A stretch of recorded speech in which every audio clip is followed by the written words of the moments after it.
My name is Murray Bowden. I'm Michael. Daniel. I'm 18 years old. I'm 19. I'm 17. 19. Would you mind just putting those earphones on and then pressing play on the track?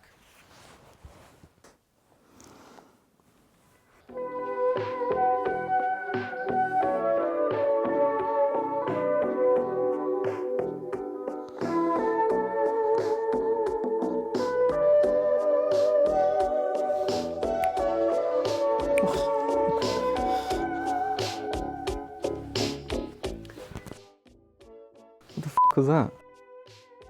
I mean, So, what do you think of that music?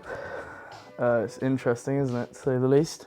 I mean, it's It sounds like sort of every 1980s video game should have it. Like, you know when you play like GTA Vice City? Just sounds like every single car you get in will be playing the song. it sounds like elevator music.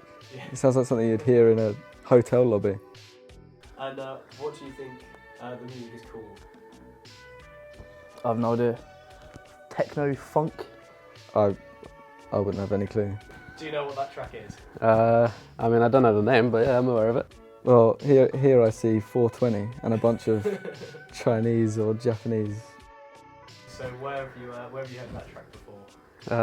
Well, it's popular on internet culture, as some people might say, I guess. It's probably some Reddit shit, isn't it?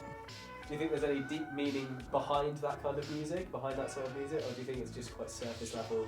I mean, it depends how stoned you are, really, to how much meaning it has.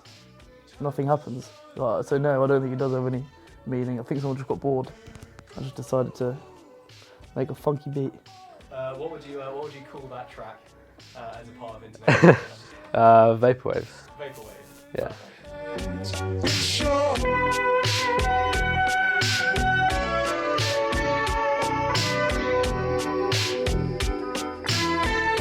The song you just heard me show to Mari, Michael and Dan is called The Computing of Lisa Frank 420 Contemporary, and it's by the electronic producer Vectroid under the pseudonym Macintosh Plus. He released this track as part of a very experimental album called Flower Shop, and the album went mostly unnoticed for its release. But since it's grown to be the most famous example of Vaporwave to date. This fame, however, comes at the cost of also being the most parodied piece from the Vaporwave genre, and that's proven by the fact that the first time I heard this song, it was part of a Vine. Why are you crying?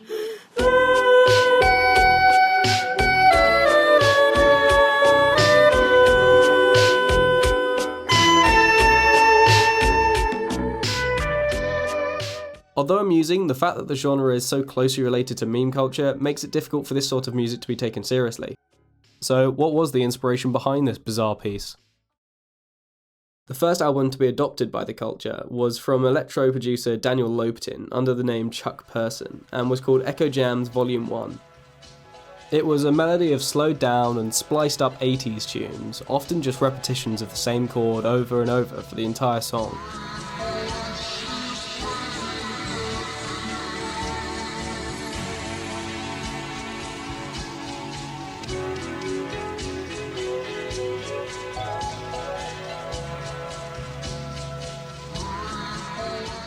Funny enough, as Dan guessed, I think someone just got bored and just decided to make a funky beat.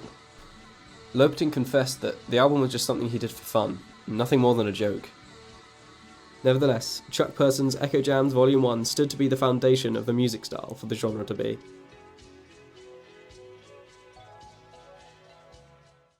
The next big hit for the genre wouldn't come until the following year, when James Ferraro's 2011 release Farside Virtual would be given Best Album of the Year by online music publication The Wire.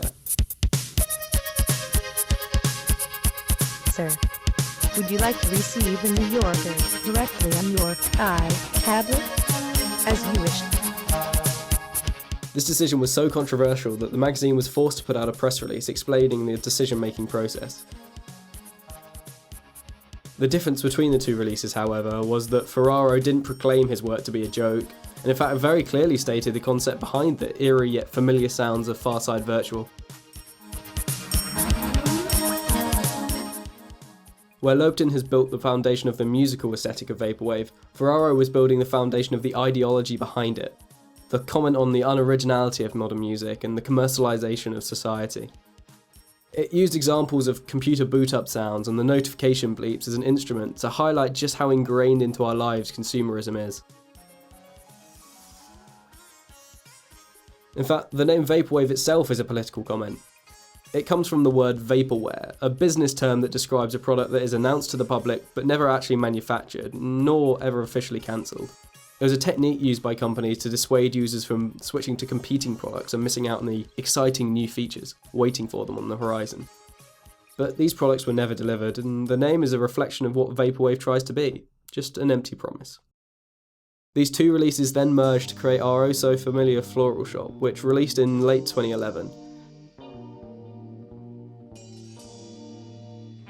And the one song that garnered the most attention was The Computing of Lisa Frank, 420 Contemporary, or as it's known in its original language.